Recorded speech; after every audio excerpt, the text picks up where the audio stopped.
Hi, welcome back to another quick guide. Today I'll teach you how to change your Epic Games username on PC.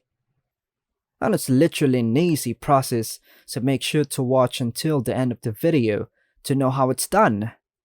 Changing your Epic Games username is a feature that is not directly available in the account settings.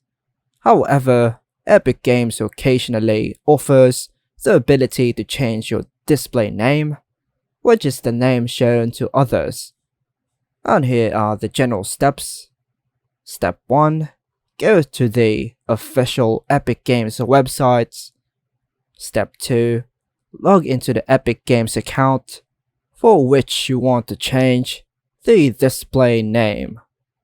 Step 3. Look for an option like account or your account name in the upper right corner of the page. Click on it to access your account settings. Step 4.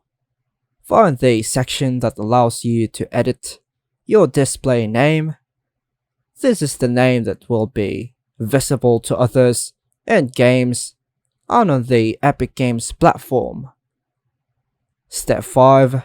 If the option is available, you should be able to edit your display name directly.